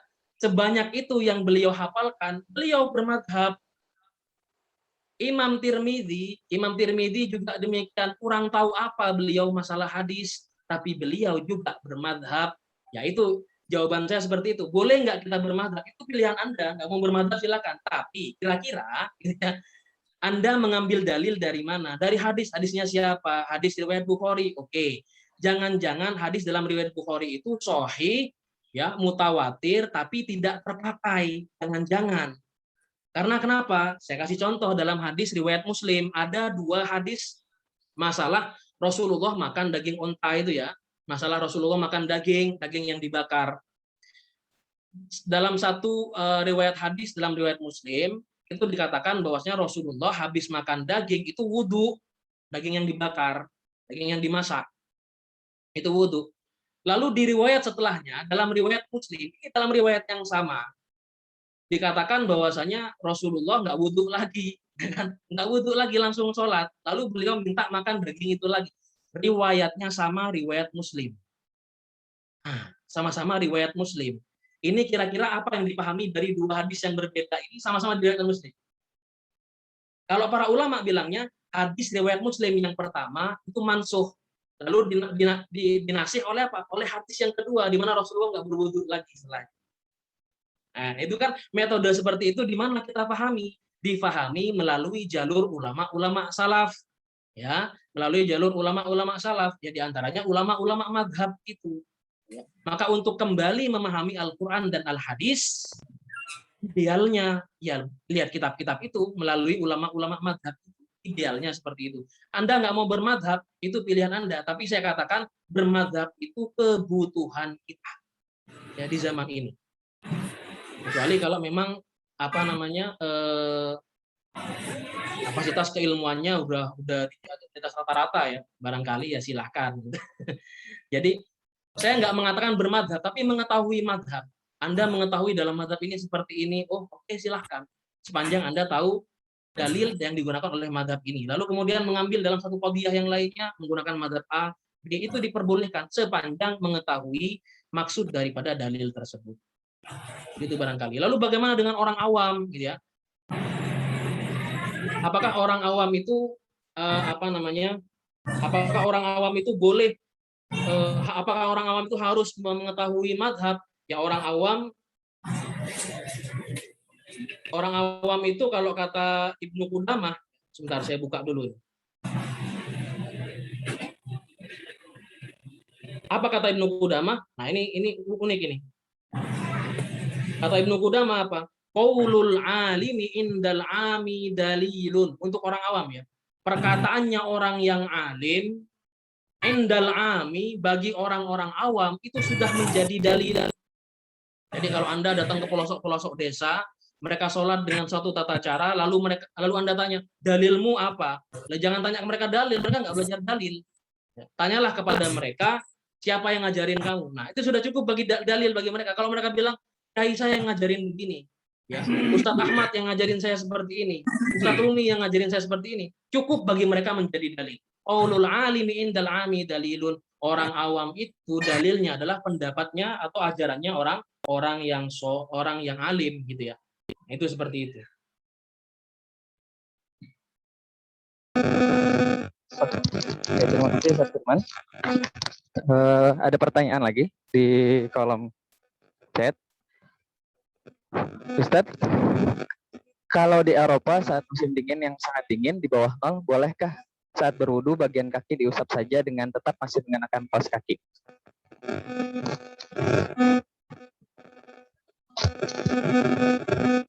Dalam fikih itu ada istilahnya masul khuffain, ya. Kita juga merasakan itu. Kalau dalam fikih itu ada istilahnya masul khuffain. Bagaimana? Kondisi dingin, ini kalau di Indonesia enggak ada, ini konteks ini enggak ada. Ya, masul khuffain itu. Kondisinya adalah kondisi dingin yang membuat kita tidak kuat untuk melepas kaos kaki yang kita pakai atau khuffain itu apa, Ustaz? Sarung kaki kulit ya, terbuat dari kulit. Ya, sarung kaki yang terbuat dari kulit. Tiwel ya. Nah, itu bisa berlaku 24 jam ya, 24 jam untuk kita bersuci hanya dengan mengusap bagian atas dari kaos kaki kita pakai itu ya. Kapan startnya? Startnya 24 jam itu sejak kita berhadas. Jadi misalkan nih, saya sholat asar sudah berwudu, kemudian setelah itu saya menggunakan stiwal itu, menggunakan kaos kaki yang dari kulit itu untuk penghangat kita. Ya. Dan aturannya kaos kakinya itu sampai menutupi mata kaki, dua mata kaki, ya, sampai menutupi dua mata kaki. Setelah saya sholat asar, kok saya berhadas, entah itu buang angin atau yang lainnya, entah berhadas ya, maka saya berhak atau boleh untuk mengusap stiwal dengan berwudu dengan cukup mengusap stiwal tanpa melepas kaos kaki ini, cukup diusap bagian atasnya, gitu ya. Cukup melepas bagian atasnya. Nah, seperti itu. Ya, itu bisa berlangsung sampai 24 jam. Ya, sampai 24 jam artinya bertemu sholat selanjutnya, maghrib nih, ketemu maghrib nanti gitu. Ya kan? Kecuali kalau hadasnya hadas besar. Kalau sudah hadas besar maka itu dibatalkan, dibuka langsung berwudu kembali gitu ya. Itu barangkali. Jadi masalah diusap itu masuk dalam kategori masul khufain tadi. Begitu barangkali. Oke, untuk pertanyaan selanjutnya, apakah hermeneutika itu boleh kita gunakan dalam menafsirkan? Mungkin ini ya. Ya, saya langsung jawab. Islam itu luas dengan keilmuan. Gitu ya. Islam itu luas dengan Islam itu tidak menolak disiplin keilmuan apapun. Itu karakter Islam pertama. Ya.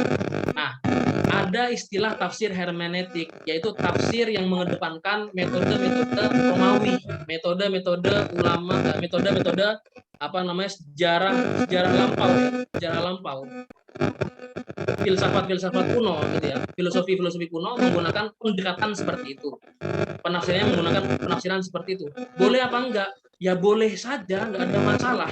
Ya, sepanjang memang tidak melampaui, tidak melewati, tidak keluar dari koridor-koridor keislaman, pertama prinsip-prinsip Islam. Karena kenapa?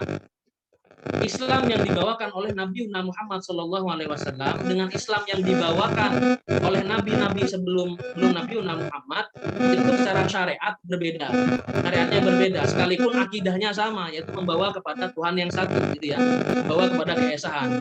Nah, tafsir hermeneutik ini bagian dari wawasan keilmuan, ya, wasilah keilmuan. Boleh menggunakan tafsir itu, tapi jangan melenceng. Jangan melenceng, dengan menggunakan itu sebagai andalan. Itu bukan satu-satunya, itu satu dari sekian banyak. Ya, itu satu dari sekian banyak metode tafsir. Gitu barangkali. Pendekatannya adalah pendekatan para filsafat kuno, gitu ya. Barangkali. Oke, terima kasih Ustaz.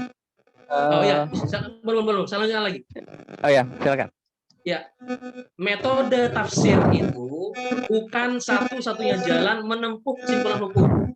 Camkan satu hal bahwasanya ilmu tafsir, ya, bahwasanya ilmu tafsir itu bukan satu-satunya metode untuk menempuh dan mengambil kesimpulan hukum dalam agama. Tidak. Jalannya masih sangat panjang nih, tafsir belum cukup. Ya, tafsir belum cukup. Tafsir itu belum cukup. Masih ada jalan yang sangat panjang sekali untuk menempuh yang namanya konsekuensi daripada hukum. Jadi jangan langsung ngambil kesimpulan begitu saja. Gitu barangkali.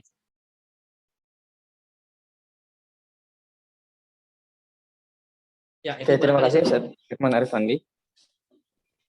Silakan barangkali ada yang lain.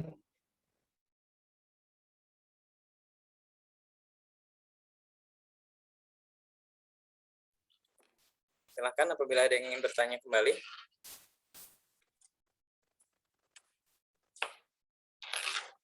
Oke, apabila tidak ada, mungkin Ustaz Firman, apakah boleh PPT-nya di-share di sini atau bagaimana, Ustaz? Izin bertanya, Ustaz. Oh iya, Ibu, silakan. Ya, bismillahirrahmanirrahim. Ustaz, soal berwudu untuk wanita. Mohon maaf, tadi saya ketendang, saya terlempar tadi, saya baru masuk lagi. Ya, bisa diulangi? Ya, saya ingin bertanya ini, cara berwudu untuk wanita. Kalau tidak salah, madhab Syafi'i itu cukup hanya beberapa lembar rambut yang diusap, itu sah. Tapi saya baca lagi hadis itu, kalau membasuh kepala itu kan seluruhnya dari depan ke belakang, dibalik kemudian masuk ke telinga, begitu. Kira-kira yang seperti apa Ustadz yang memang lebih sahih gitu untuk berwudu? Terima kasih. Pertama untuk masalah wudhu ini ya, Maliki dengan Syafi'i berbeda jauh, signifikan perbedaannya Bu. Masalah ros. Lagi-lagi kembali ke ayat masalah wamsahu biruusikum gitu ya. Ketika masuk kepada biruusikum itu para ulama sendiri sudah berbeda pendapat makna biruusikum, kepala gitu ya. Iya. Karena memakai kata jamak biruusikum itu dipahami oleh madzhab Syafi'i adalah ba'dur ra'si awis sya'ri. Ba'dur ra'si awis sya'ri, atau beberapa bagian dari helaian rambut atau beberapa bagian dari kepala. Kalau kepalanya botak, maka otomatis beberapa bagian dari kepala. Segini aja cukup nih kalau versi Syafi'i, ba'du, ya, beberapa bagian. Versi Maliki tidak. Ketika dikatakan di sana biru usikum, ya, ruus di sini artinya apa? Jamak semuanya gitu. Akhirnya dalam madzhab Syafi'i, karena telinga, dalam madzhab Maliki, karena telinga masuk bagian daripada kepala, akhirnya harus dibasahi semuanya, seret, kemudian lanjut kepada telinga. Itu Maliki. Ya. Seret gitu. Ini itu orang-orang teman-teman kami, orang-orang Afrika itu banyak yang seperti itu. Seret Maliki, seret begini. Seret, ya kan? Nah, itu Maliki. Kalau Ibu nanya mana yang benar, semuanya benar karena melalui jalur pemahaman yang berbeda saja dalam memahami lafadz. Gitu ya. Dan lafadznya bukan lafadz yang mutlak. Karena bukan lafadz yang mutlak, maka tata caranya diserahkan kepada bagaimana para ulama memahaminya. Kalau Ibu mau pakai Syafi'i berwuduknya, ya berwuduk dari Syafi'i ya beberapa saja. Apalagi Ibu misalnya di tempat publik nih, di public area, untuk menghindarkan supaya nggak kelihatan rambut Ibu, gitu ya. Kalau pakai madzhab Maliki begini harus begini susah, maka pakai Syafi'i. Beberapa aja masukin tangannya. Karena imsah itu cuma cukup mengusap saja. Seret begini saja udah cukup tuh, gitu. Nah, itu. Ya, begitu barangkali, Bu. Terima kasih. Ya, sama-sama. Pertanyaan selanjutnya, bagaimana cara kita mendamaikan ya, ini, menengahi masyarakat sekarang yang banyak perselisih pendapat, terutama tentang fikih. Perselisihan pendapat itu sudah ada dari zaman ke-300 Hijriah, itu sudah ada gitu ya kan. Bahkan Imam jangankan 300 Hijriah, masa-masa 100-an 200-an Hijriah saja Imam Syafi'i itu berguru kepada Imam Malik. Ini lucu ini. Imam Syafi'i berguru kepada Imam Malik gitu ya. Imam Malik ngebacain hadis kepada Imam Syafi'i. Ya Syafi'i, dengarkan nih saya baca hadis katanya. Tak ajarin kamu, kata Imam Malik. Gimana itu punya? Lau annakum tatawakkaluna 'ala Allahi haqqa tawakkuli, atau kama qala ya. Kalau engkau bertawakal kepada Allah dengan sebenar-benarnya tawakal, ya. La ruziktum, kamu itu akan diberi rezeki sebagaimana rezekinya burung yang keluar dalam keadaan lapar dan pulang dalam keadaan kenyang. Ini dalam hadis ini saja Imam Malik, satu hadis, Imam Malik sama Imam Syafi'i berbeda masalah urusan tawakal. Ini di luar fikih ya. Ini urusan masalah apa namanya akhlak ini, akidah akhlak ini. Dikatakan bahwasanya Imam Malik mengatakan ya tawakal saja, serahkan semuanya sama Allah, kita dapat rezeki nanti. Imam Syafi'i enggak, bilangnya apa? Lu enggak gitu, nyangkul dulu kata Imam Syafi'i. Setelah nyangkul baru kita tawakal, serahkan kepada Allah, baru dapat rezeki. Nah, ini guru dan murid bisa berbeda pendapat. Pengikutnya juga demikian, di era-era setelahnya berbeda pendapat. Saya akan berikan satu contoh masalah perbedaan pendapat ini, yang kalau orang-orang yang di atas kita itu menghadapinya itu santai saja, slow gitu, woles gitu. Imam Syafi'i itu pernah mau ziarah ke makamnya, mau berangkat ke Kufah. Jadi ketika pindah dari Mekah menuju Mesir, Imam Syafi'i itu pernah sempat menetap sementara di Kufah. Nah, ketika mau sampai ke Kufah inilah nyampe beritanya kepada Imam Abu Yusuf. Karena waktu itu Imam Abu Hanifah sudah meninggal, sudah wafat, ya. Madzhab Hanafi itu dilanjutkan oleh 3 ulama besar, yakni Imam Abu Yusuf, kemudian Muhammad bin Hasan Asy-Syaibani, lalu kemudian dilanjutkan sama Imam Zufar. 3 orang inilah yang kemudian melanjutkan dakwahnya Imam Abu Hanifah, madzhab Hanafi di kota Kufah. Terdengar kabar bahwasanya Imam Syafi'i dan murid-muridnya mau ke Kufah, gitu ya kan, mau ziarah ke makamnya Imam Abu Hanifah. Apa yang dilakukan oleh Imam Abu Yusuf? Imam Abu Yusuf mengumpulkan orang satu Kufah. Kalau sekarang kan zamannya gampang ya, tinggal bikin broadcast message di WA, Syafi'i ini mau datang, gitu kan? Syafi'i mau datang, ayo kita sambut Imam Syafi'i gitu. Tidak dengan Imam Abu Yusuf, karena zaman itu belum ada WA. Imam Abu Yusuf langsung mengumpulkan orang satu Kufah. Satu Kufah dikumpulkan oleh Imam Abu Yusuf, dibilang, hai penduduk Kufah, ketahuilah bahwasanya Imam Syafi'i dan murid-muridnya akan datang mau ke sini, katanya. Kata siapa? Kata Imam Abu Yusuf. Jadi gimana? Kalian saya briefing harus hafal kunut. Kenapa? Nanti kalau sudah masuk waktu subuh, Syafi'i mau saya suruh jadi imam. Kata Imam Abu Yusuf. Kalau Syafi'i nanti baca kunut, maka angkatlah tangan kalian dan aminkan doa-doanya. Kata siapa? Kata Imam Abu Yusuf kepada penduduk Kufah. Gitu, ya kan? Orang Kufah langsung protes. Protes orang Kufah. Imam Abu Yusuf, kok bisa ente ngomong gitu? Orang Imam Abu Hanifah sendiri bilang kunut itu enggak ada. Apa kata Imam Abu Yusuf? Ya, ketahuilah bahwa menurut nabimu, menurut nabi kita, orang sholat itu akan batal kalau ada perkataan di luar rukun sholat, di luar bacaan sholat. Kecuali kalau dia membaca takbir, tasbih, dan doa. Maka anggaplah apa yang dibaca oleh Syafi'i itu doa, dan aminkan itu dalam hati kalian, itu tidak membatalkan sholat. Ini sebagai hormat kita kepada Syafi'i, ulama besar. Kata Abu Yusuf, datanglah Imam Syafi'i dan murid-muridnya ke kota Kufah. Jadi ya, datang ke kota Kufah, ziarah ke makamnya, ke kuburannya Imam Abu Hanifah. Selesai itu langsung disuruh mimpin sholat. Sholat Isya masih aman lah, gitu ya kan. Sholat subuhnya itu, waduh, Masya Allah. Yang orang Kufah dalam hatinya bilang, semoga enggak kunut, semoga enggak kunut, semoga enggak kunut. Yang muridnya Syafi'i bilang, kunut dong, kunut dong, kunut dong. Gitu. Nah, lantas terjadilah itu, gitu ya. Allahu Akbar. Bismillahirrahmanirrahim. Muridnya Syafi'i langsung, nah lihat, Syafi'i baca basmalah jahar. Ini pasti kunut nih nanti. Karena kenapa? Ini Syafi'i. Kata murid-muridnya Syafi'i. Masuk rakaat kedua. Sami Allahu liman hamidah. Apa yang dilakukan oleh Imam Syafi'i itu menjadi sejarah. Sejarah di mana Imam Syafi'i tidak membaca kunut dalam satu pagi. Yang beliau lakukan Sami Allahu liman hamidah, lalu berdiri agak lama. Kenapa berdiri agak lama?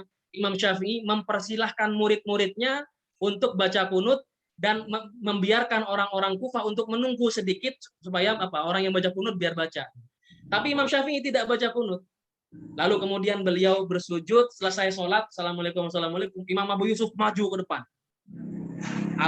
Imam Abu Yusuf bilang apa? Hei Syafi'i, bukankah dalam madhabmu membaca kunut itu, ya, membaca kunut itu sunnah muakkadah, katanya.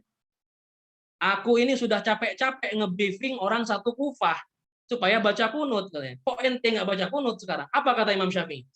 Wallahi ya Aba Yusuf, kalaulah aku membaca kunut di masjid ini, maka aku telah menghina imamnya para imam, gurunya para guru, yakni Imam Abu Hanifah. Ketahuilah bahwa Abu Yusuf, ini adalah masalah khilafiyah furu'iyah, bukan usuliyah. Kalau furu'iyah santai saja, kan? Kalau furu'iyah santai saja. Kalau usuliyah mungkin baru kita harus satu pendapat. Nah, ini masalah furu' istihadi. Nah, kata Imam Syafi'i, saya dalam rangka menghormati imamnya para imam, gurunya para guru. Satu pagi itu Imam Syafi'i tidak membaca kunut. Lihat, ya, ini baru satu permisalan. Permisalan yang lainnya, dalam suatu masa Imam Malik pernah berdiskusi dengan Imam Abu Hanifah. Yang menjadi wakilnya, yang menjadi wasitnya itu sebentar, saya kok lupa. Yang menjadi wasitnya itu Imam Lais, ya, As-Samarqandi. Ya, kalau nggak salah. Nah, Imam Lais itu menjadi penengah di antara Imam Abu Hanifah dengan Imam Malik. Selesai dari berdebat, dari diskusi Imam Malik sama Imam Abu Hanifah, Imam Lais datang kepada Imam Malik.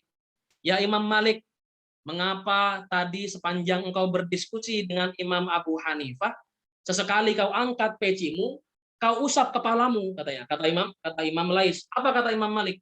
Wallahi ya Lais, tidaklah aku melihat satu orang di dunia ini yang keistimewaan ilmunya melebihi samudra yang tidak ada batasnya. Siapa itu? Yakni Imam Abu Hanifah. Maka engkau Imam Lais, kalau kamu mau belajar agama, belajarlah kepada Imam Abu Hanifah. Kenapa? Beliau itu imamnya para imam, gurunya para guru. Ini kata siapa? Imam Malik. Lalu Imam Lais datang kepada Imam Abu Hanifah. Ya Aba Hanifah, wahai Abu Hanifah, kenapa engkau tadi ketika engkau berdiskusi dengan Imam Malik sekali bicaramu terbata-bata? Biasanya engkau nggak begini, kata Imam Lais. Apa kata Imam Abu Hanifah? Ketahuilah wahai Lais, wallahi ya Lais, ma itu aku tidaklah pernah melihat seseorang yang hafalannya sangat kuat, wawasannya sangat luas seperti Imam Malik. Maka Imam Malik itu wahai Lais, gurunya para guru, imamnya para imam. Kata siapa? Kata Imam Abu Hanifah. Yang Imam Laisnya bingung, ya. Imam Laisnya pusing. Iki sopo, iki sing imamnya para imam, gurunya para guru. Kok dua-duanya sama-sama mengakui masing-masing? Nah, lihat. Ini etika para ulama dalam menghadapi perbedaan ketika mereka berbeda pendapat. Imam Syafi'i kita lihat akhlaknya bagaimana, Imam Malik dan Imam Abu Hanifah kita lihat akhlaknya bagaimana. Nah, seperti itulah seharusnya kita meniru mereka dalam berbeda pendapat. Dia luar biasa, Masya Allah. Ya, seperti itu akhlaknya para ulama yang jelas-jelas menjadi yang membuat mazhab itu sendiri. Hanafi, Syafi'i, Maliki, Hambali. Luar biasa gitu ya kan. Itu yang perlu kita pahami seperti itu. Jadi sekarang bagaimana seandainya ada orang-orang yang ngotot dengan pendapatnya, ini yang paling benar, kamu yang salah. Sudah ya. Jangan diajak berdebat, selesaikan saja. Cukupkan saja.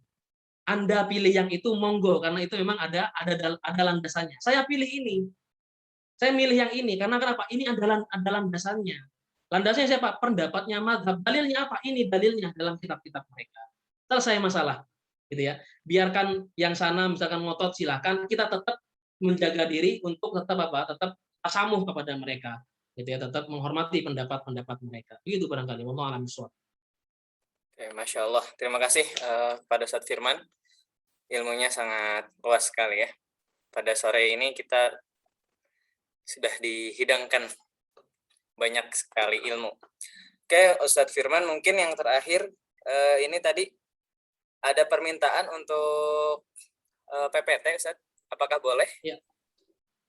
Ya, PPT ini saya akan share ke Ustadz Rumi ya, Ustadz Rumi. Nanti silakan di-share ke jamaah gitu ya. Oke, silakan. Antum ada WA jamaahnya di sini kan? Mungkin yang di sini tidak semuanya masuk ke WA jamaah, Ustadz. Kalau di-share di sini mungkin bisa tidak, Ustadz? Saya perlu melakukan revisi ini untuk PowerPoint yang ini. Beberapa harus saya revisi. Jadi mungkin saya butuh waktu 1 hari ya, 24 jam. Besok baru bisa saya share ke Ustadz Rumi. Jadi mungkin teman-teman yang ini save saja nomor WA-nya Ustadz Rumi karena saya menganggap kajian Adkona, forum Adkona ini media yang sangat luar biasa untuk menambah wawasan keilmuan kita. Jadi jangan sampai absen, gitu aja.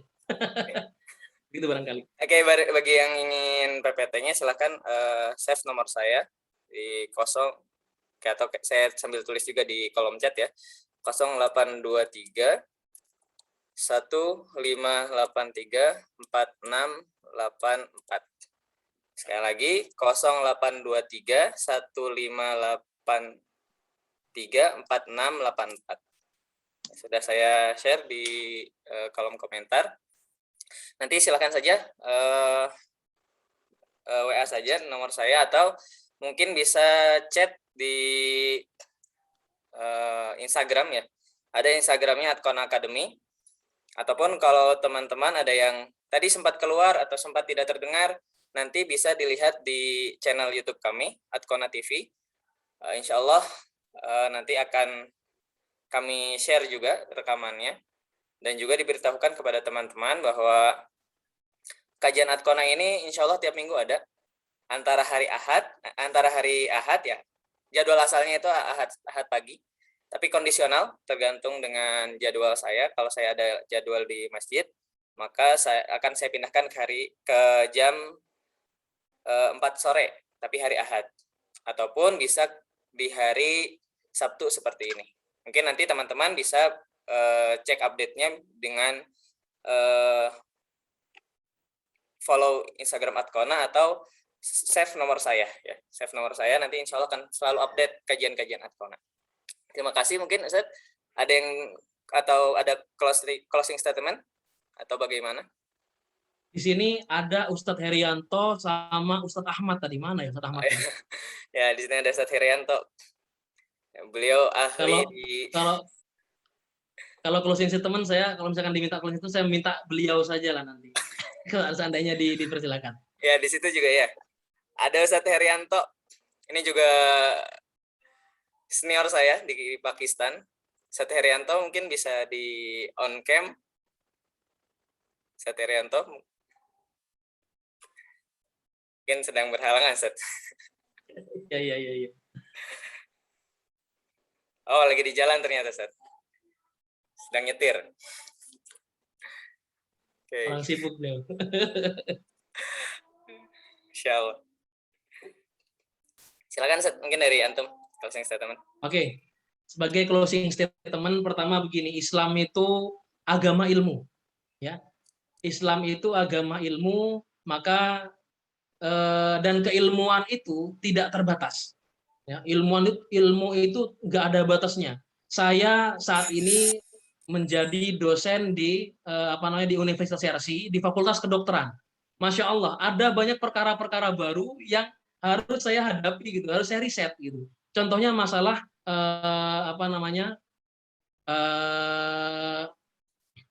permasalahan-permasalahan kontemporer ya terkait masalah bidang-bidang kedokteran ya.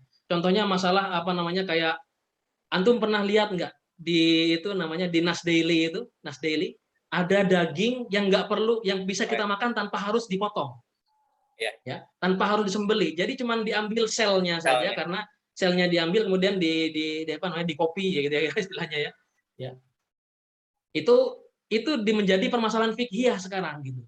Nah itu menjadi pembahasan tersendiri juga. Nah itu jadi ilmu dalam Islam itu sangat luas, dan apalagi masalah ilmu fikih akan terus ada gitu ya, sehingga mewajibkan kepada kita untuk tidak diam di tempat, belajar gitu ya. Apapun metodenya, apapun mediatornya, maka tetap ikutilah, bermajlislah.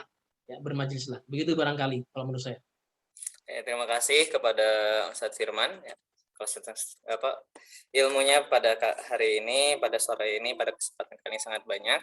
Semoga Allah berkahi ilmunya, Allah tambah terus ilmunya, ya. Dan semoga kita yang ada di majelis ini diistiqomahkan agar terus bisa bermajelis di majelis-majelis ilmu, agar terus menambah keilmuan, terus menambah keimanan dengan belajar. Mari kita tutup kajian ini dengan bacaan hamdalah bersama-sama. Alhamdulillahirabbil alamin. Kafaratul majlis. Subhanakallahumma wa bihamdika asyhadu an la ilaha illa anta. Terima kasih kepada semuanya. Jazakumullah ahsanul jaza. Assalamualaikum warahmatullahi wabarakatuh. Waalaikumsalam warahmatullahi wabarakatuh. Syukron Kang Rumi. Ya, sama-sama. Mau khairan ya Ustaz.